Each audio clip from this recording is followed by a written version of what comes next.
আউযু বিল্লাহি মিনাশ শাইতানির রাজিম বিসমিল্লাহির রহমানির রহিম। কম্পোজার সোসাইটি কর্তৃক আয়োজিত আজকের এই অনুষ্ঠানের সম্মানিত সভাপতি, উপস্থিত বৃন্দ, উপস্থিত এই কম্পোজারের মুরব্বিয়ান ভাইয়েরা, আসসালামু আলাইকুম।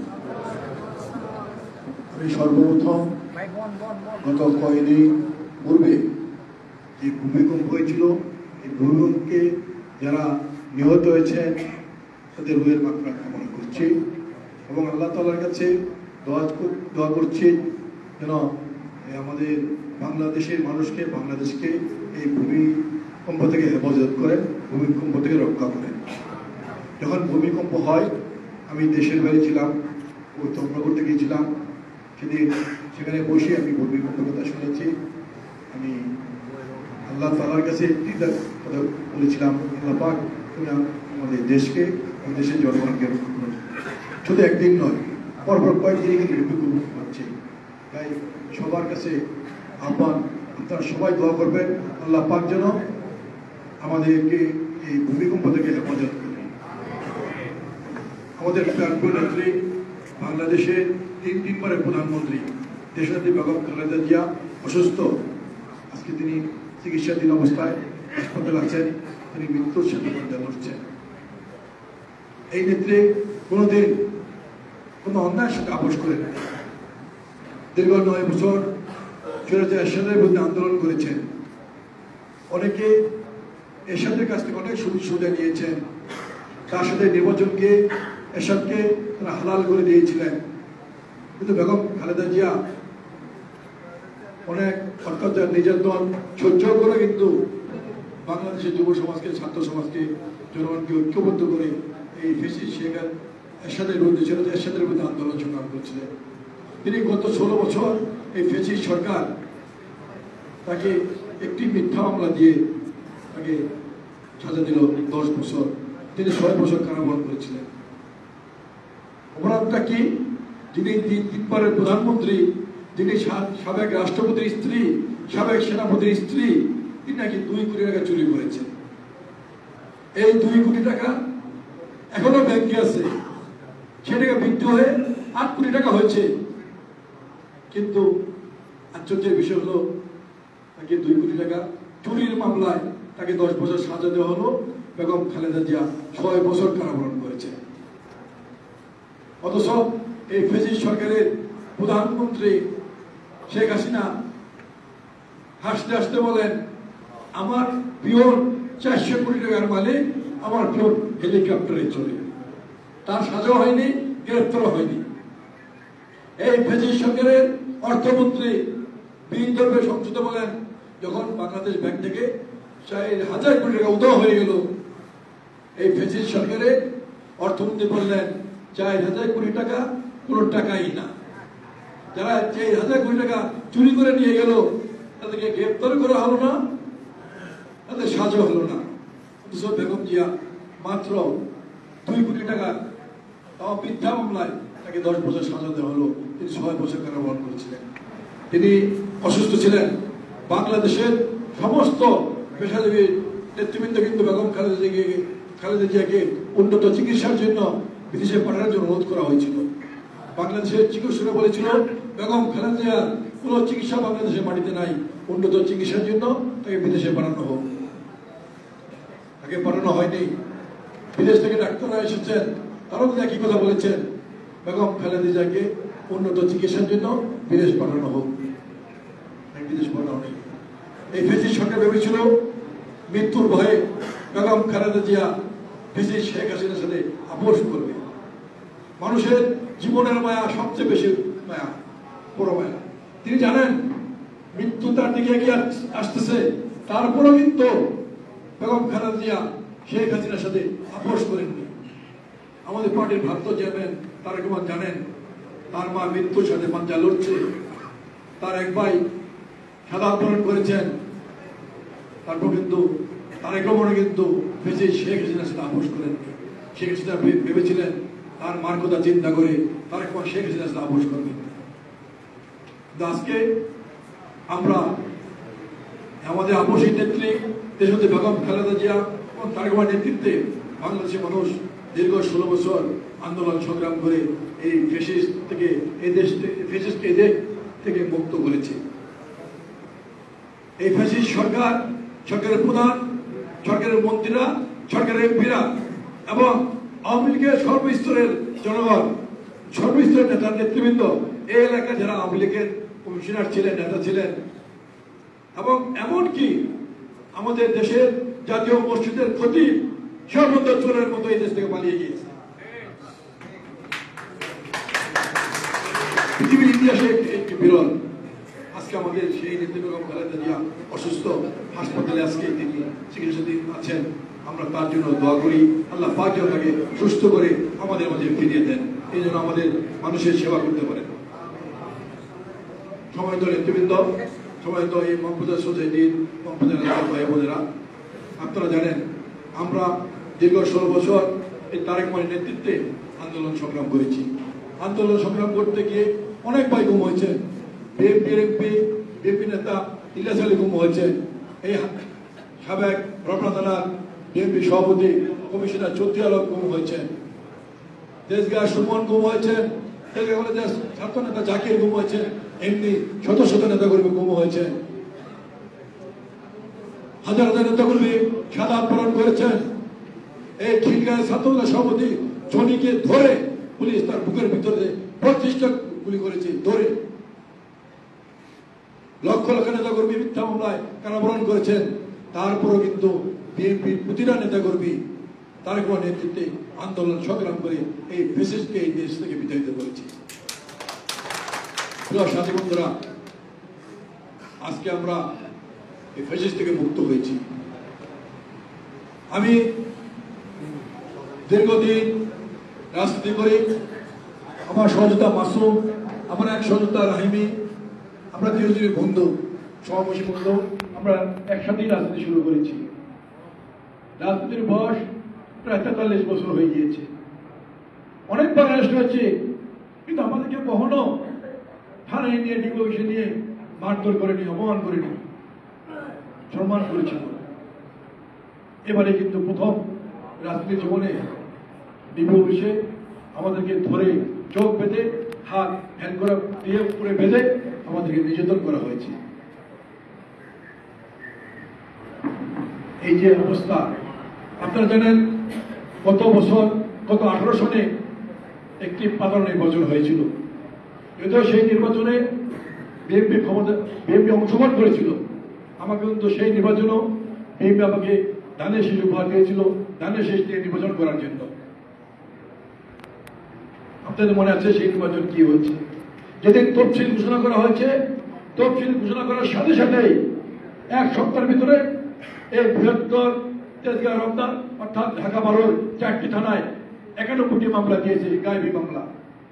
প্রতিটি মামলায় 120 থেকে 160 জন আসামি, অর্থাৎ 1 সপ্তাহে 11,000 লোককে মামলা দিয়েছে।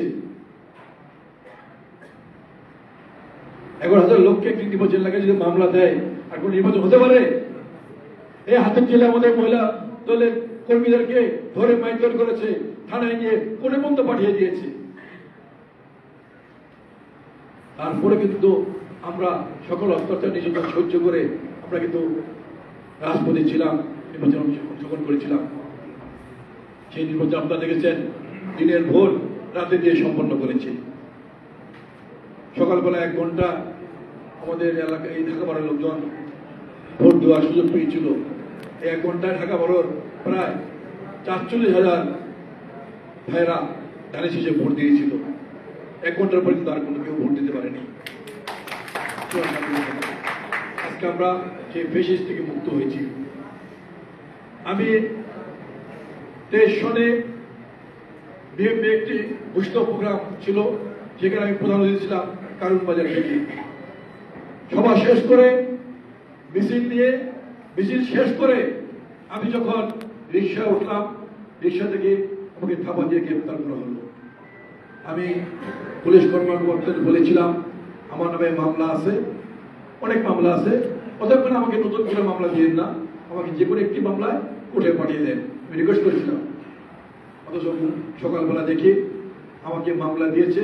আমাকে ধরার সময় আমার সহযোদ্ধাদের সাথে বোমাবাজি হয়েছে এবং ইটপাটকে নিক্ষেপ করা হয়েছে। এই কারণে আমাকে 1 নম্বর আসামি করে প্রায় 180 আমার সহযোদ্ধাকে মামলা দিয়েছে। আমি পুলিশ কর্মীদের জিজ্ঞেস করলাম, ভাই আমাকে ধরে আনলেন, রিক্সা থেকে সোজা থানায় নিয়ে আসলেন, মারামারিটা হলো কোথায়, বোমাবাজি হলো কোথায়? বললো, ভাই উপরের নির্দেশ। আমাকে গ্রেপ্তার করে পরে টানা 29 দিন রিমান্ডে রাখা হয়েছে বিভিন্ন মামলায়। এই হাতে ছিল আমি 2টি মামলায় 8 দিন রিমান্ড কেটেছি হাতের জেলে। আমি তখন আমার প্রচন্ড পায়ে ব্যথা ছিল, আমি চেয়ারে পরে নামাজ পড়তাম। আমাকে আমি চেয়েছিলাম একটি চেয়ার দেন নামাজ পড়ার জন্য, আমাকে মধ্যে চেয়ারও দেওয়া হয়নি। আমি যখন সমস্ত রিমান্ড শেষ করে যখন জেলখানায় গেলাম, আমাকে একটি ছেলে রাখা হলো। ঘুম থেকে উঠে দেখি সবার দরজা খোলা, লকআপ খোলা, আমার লকআপ তালা। আমার লকআপের সামনে একজন সিপাহি কারারক্ষী। আমি জিজ্ঞাসা করলাম, বললো আপনার লকআপ বন্ধ থাকবে। একটানা 17 দিন আমার লকআপ বন্ধ ছিল, আমার লকআপ খোলা হয়নি। 17 দিন একটি লকআপে আমি বন্দী ছিলাম। আমি শুনলাম এই সেলটি হলো কন্ডম সেল, ফাঁসির আসামিদের সেল। আমি ফাঁসির আসামি ছিলাম না, আমি রাজনৈতিক কর্মী ছিলাম, রাজনৈতিক মামলা ছিল। তারপর আমাকে ফাঁসির সেলে রাখা হলো, ফাঁসির আসামিদের রাখা হলো। 17 দিন পরে যখন আমার লকআপ খুললো, আমি দেখলাম আমি দোতলায় ছিলাম, ওই ফ্লোরে 2 রাকাত নামাজ, 2 ওয়াক্ত নামাজ জামাতে হতো, জোহর নামাজ এবং আসর নামাজ। আমি জোহর নামাজ এবং আসর নামাজ জামাতে পড়লাম। রাত্রে এসে আমাকে নির্দেশ দেওয়া হলো, আপনি জামাতে নামাজ পড়তে পারবেন না, আপনি আপনার রুমে নামাজ পড়তে হবে। তাও আমি নিলাম, কিছু করার নেই। প্রায় 16 মাস জেলখানায় ছিলাম, এই ফাঁসির আসামিদের সাথে ছিলাম, কন্ডম সেলে ছিলাম। এত অত্যাচার নির্যাতন সহ্য করে আমরা আমাদের জীবন কাটিয়েছি। আমি জেলখানায় থাকা অবস্থায় 4 বার সমস্ত মামলা জামিন করে আমি জেল গেটে এসেছিলাম বের হওয়ার জন্য। জেলখানায় এসে গেটে এসে দেখি আবার নতুন মামলা দিয়ে আমাকে আবার ভিতরে ঢুকিয়ে দিয়েছি 4 বার। আমি হাইকোর্টে রিট করে পরে আমি জেল থেকে মুক্তি লাভ করেছি। এত নির্যাতন সহ্য করে আমরা তারেক রহমানের নেতৃত্বে বাংলাদেশের সমস্ত মানুষ ঐক্যবদ্ধভাবে এই ফ্যাসিস্ট সরকারের বিরুদ্ধে আন্দোলন সংগ্রাম করেছি। তাই আজকে বলতে চাই, আমি আপনাদের সন্তান, এলাকার সন্তান। দেশকে আমার জন্ম, দেশকে আমি বড় হয়েছি এই মহব্বতের মিরবাগ মতবাগ। আমি ছোটকালে হাফ প্যান্ট পরে অনেক এসেছি। যখন শুকনা সিজন ছিল, তখন এখানে যে ধান রোপণ করা তো আইল চল, গ্রামে যারা আমরা গ্রামে যাই, আইল, এই আইল দিয়ে বেগুনবাড়ি থেকে আইল দিয়ে হেঁটে এইবারে এসেছি বহুত বার। আমি এলাকার সন্তান, কেউর ভাই, কেউর বন্ধু, কেউর বড় ভাই, কেউর ছোট ভাই, সেইটা আমি বলতে চাই। আমি এলাকার সন্তান হিসাবে আমাকে বিএনপি ধানের শেষে বুথে দিয়েছে নির্বাচন করার জন্য। আপনারা আমাকে তাদের শেষে ভোট দিয়ে আপনাদের পাশে থাকার জন্য, আপনাদের সেবা করার জন্য আমাকে সুযোগ করে দেবেন। আজকে আমরা 16 বছর বাংলাদেশের মানুষ কিন্তু ভোট দিতে পারেনি। জাতীয় সংসদ নির্বাচন, স্থানীয় নির্বাচন, কোন সামাজিক সংগঠনের নির্বাচনও মানুষ ভোট দিতে পারেনি। দিনের ভোট রাতে দিয়ে সম্পন্ন করেছি। আমরা বিশেষ করে বাংলাদেশের তরুণ সমাজ, যুব সমাজ আশায় বুক বেঁধেছে আগামী নির্বাচনে তারা ভোট দিতে পারবে। আমাদের পার্টির চেয়ারম্যান তারেক রহমান পরিষ্কার ভাষায় বলেছেন, নির্বাচিত সরকার ছাড়া জনগণের কখনো অধিকার আদায় হয় না, দেশের কোনো উন্নয়ন হয় না, দেশের অর্থনীতি কখনো এগিয়ে নেওয়া যায় না। তাই দ্রুত একটি নির্বাচন দেওয়া হোক।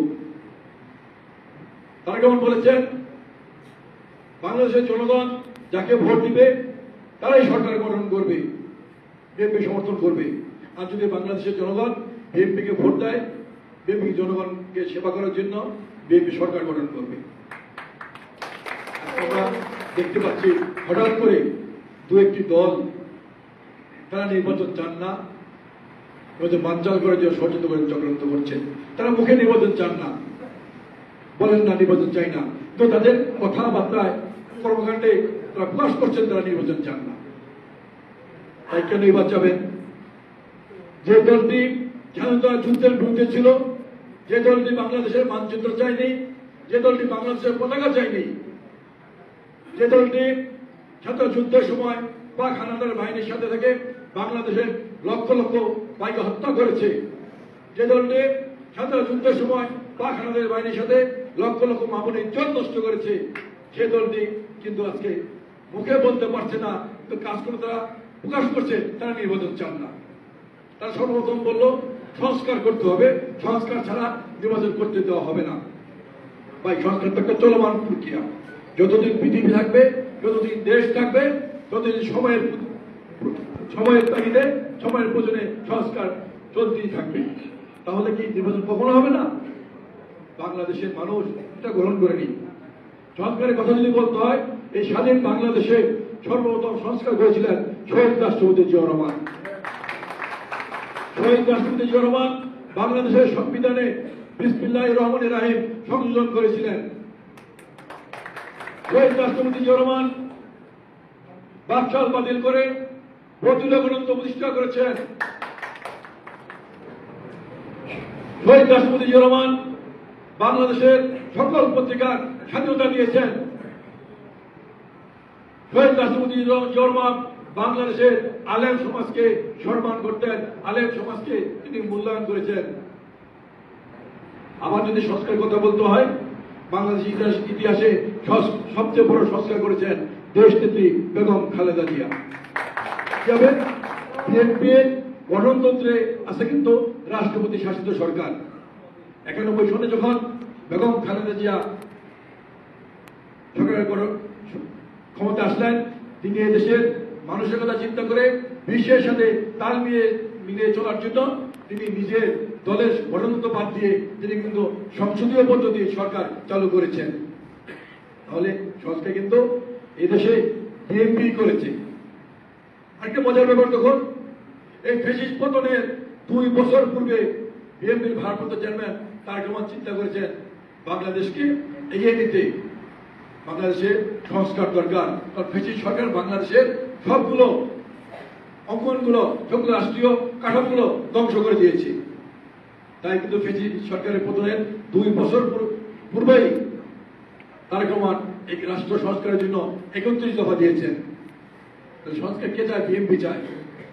আজকে এই ফ্যাসিস্ট পতনের পরে কয়েকটা রাজনৈতিক দল সংস্কার ছাড়া তারা নির্বাচন করতে দিবে না, অর্থাৎ তারা নির্বাচন চাচ্ছেন না। এটা যখন জনগণ গ্রহণ করেনি, তখন আবার শুরু করলো পিআর পদ্ধতি। পিআর পদ্ধতিটা কি? পিআর পদ্ধতিটা হলো সামাজিক যোগাযোগ মাধ্যমে এক মুরব্বী বলেছেন, আমি ভোট দেব ট্রাম্পকে, এমপি হবে হিরো আলম। এটা কি সম্ভব? এটা হলো পিআর পদ্ধতি। কারণ এটা তো চাই না, জনগণ বুঝেই না। অনেক ছাত্ররা যোগ করে বলেছেন, সোশ্যাল মিডিয়া দেখেছি, আমি কয় সাবজেক্টে ফেল করি বড় কথা নয়, আমি 333 পাইলেই পাস, 7 সাবজেক্টে ফেল করি আর 6 সাবজেক্টে ফেল করি। এটা হলো পিআর পদ্ধতি। এটা যখন বাংলাদেশের মানুষ গ্রহণ করলো না, আবার শুরু করলো গণভোট দিতে হবে। ভাই, গণভোটে কি ব্যাপারে গণভোট দেবে? গণভোট দিতে হলে সংসদে আলোচনা করতে হয়, সে আলোচনায় যেটা ঠিক করে তারপর গণভোট দিতে হয়। এটা হলো পৃথিবীতে নিয়ম। তারা নিয়ম তোয়াক্কা না করে গণভোট দিতে হবে। অর্থাৎ তারা মুখে বলতে পারছেন না নির্বাচন চাই না, কিন্তু তাদের কর্মকাণ্ডে তারা প্রকাশ করছেন তারা নির্বাচন চান না। ভাই, কেন এবার নির্বাচন যাবে? এই দলের আমির ডাক্তার শফিক সাহেব 3 বার নির্বাচন করেছিল। তার রেজাল্টটা কি জানেন ভাই? সিলেটের থেকে প্রথম নির্বাচনে তিনি পেয়েছেন 18,000 থেকে একটু বেশি। পরের বার আবার সিলেট থেকে নির্বাচন করেছিলেন, ভোট পেয়েছেন 17,000 থেকে একটু বেশি। জিতার জন্য পরবর্তী নির্বাচন করতে গিয়েছিলেন 2002-এ, সেখানে পেয়েছেন 12,000 থেকে একটু বেশি। তারা কি নির্বাচন যাবে? যাবে না। এই কারণে কিন্তু তারা নির্বাচন যাচ্ছেন না। মুখে বলতে পারছেন না আমরা নির্বাচন চাই না, তো তাদের কর্মকাণ্ডে বলে দিচ্ছেন আমরা নির্বাচন চাই না। তাই আজকে বলতে চাই, নির্বাচন নিয়ে আজকে ষড়যন্ত্র হচ্ছে, চক্রান্ত হচ্ছে। নির্বাচিত সরকার ছাড়া দেশের কখনো উন্নয়ন হয় না, দেশের কোনো অগ্রগতি হয় না। আপনারা যে দাবিগুলো বলেছেন এগুলা সম্পূর্ণ নির্বাচিত সরকার ছাড়া এই কাজগুলো কখনো করা সম্ভব না। প্রিয় সাথী বন্ধুরা, আজকে আমরা দেখতে পাচ্ছি এই দলটি নির্বাচন তো চাই না, আবার নির্বাচন বানচাল করার জন্য অথবা তারা সরকার যখন গঠন করতে পারে এই কারণে তারা আজকে নতুন করে একটি প্রক্রিয়া শুরু করছে। তাদের নামের পাশে সাথে ইসলাম, কিন্তু তারা ইসলামকে ধ্বংস করে দিচ্ছে ক্ষমতার লোভে। ঢাকা 12 এলাকায় চাঁদাবাজের কোন চিহ্ন এই এলাকায় রাখবো না, কারণ আমাদের পরিষ্কার ভাষা বলেছেন চাঁদাবাজদের কোন দল নেই, তাদের একটি দল, তারা চাঁদাবাজ।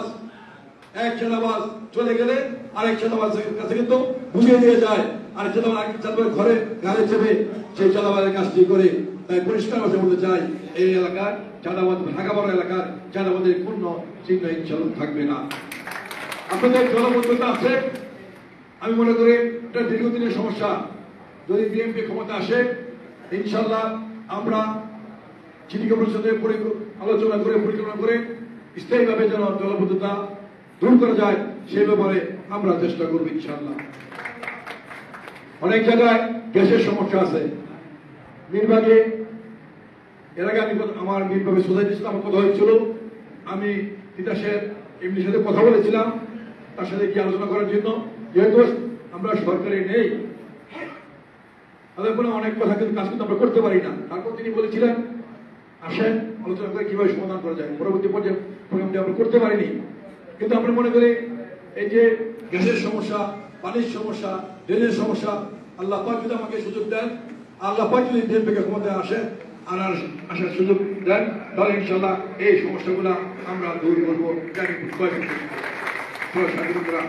বক্তব্যেও উদ্যোগিত করবো না, রাত্রেও অনেক হয়েছে। পুলিশ আমি আবার বলতে চাই, আমি এই এলাকার সন্তান, এই এলাকায় বড় হয়েছে।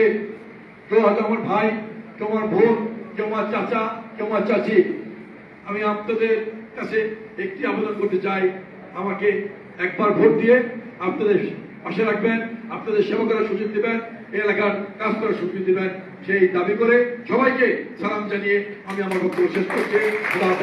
বাংলাদেশ জিন্দাবাদ, বাংলাদেশ জাতীয় জিন্দাবাদ, শহীদ এবং খালেদা জিন্দাবাদ, আমাদের প্রিয় নেতা তারেক রহমান জিন্দাবাদ, জিন্দাবাদ। আসসালামু আলাইকুম।